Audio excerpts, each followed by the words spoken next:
ગાંધીનગર મહાનગરપાલિકાના કમિશનર જે.એન. વાઘેલાએ વર્ષ 2026-27 માટે 1,903 કરોડ 8 લાખનું ડ્રાફ્ટ બજેટ રજૂ કર્યું. ગત વર્ષના બજેટની સરખામણીએ આ વર્ષે 11%નો વધારો સૂચવવામાં આવ્યો. રાહતની વાત એ છે કે બજેટમાં પ્રોપર્ટી ટેક્સ કે વાહન ટેક્સમાં કોઈ જ વધારો કરવામાં નથી આવ્યો. ગાંધીનગર મનપાના બજેટના મહત્વના મુદ્દાઓ પર નજર કરવામાં આવે તો મિલકત વેરામાં મળતી 10% વળતર યોજનાનો સમયગાળો હવે વધારી દેવામાં આવ્યો છે. તો અગાઉ આ લાભ માત્ર 2 માસ માટે મળતો હતો, જે હવે 3 મહિના સુધી મળશે, જેનાથી વધુમાં વધુ કરદાતાઓ વળતરનો લાભ લઈ શકશે. ઉપરાંત ભાઈજીપુરાથી અડાલજ સુધીના વિસ્તારને ગ્રીન કોરિડોર તરીકે વિકસાવવામાં આવશે.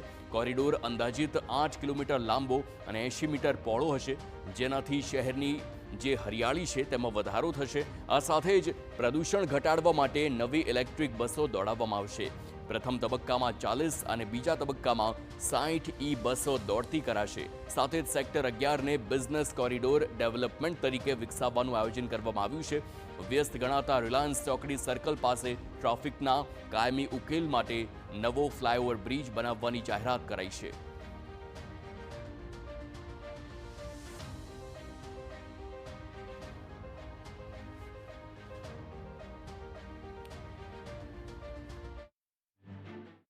વર્ષ 2026-27 બજેટમાં કોઈ પણ પ્રકારના પ્રોપર્ટી ટેક્સ, પ્રોફેશનલ ટેક્સ, વાહન વેરા એમાં કોઈ પણ પ્રકારનો હું વધારો સૂચવતો નથી. આ ઉપરાંત વર્ષ 2026-27નું બજેટ છે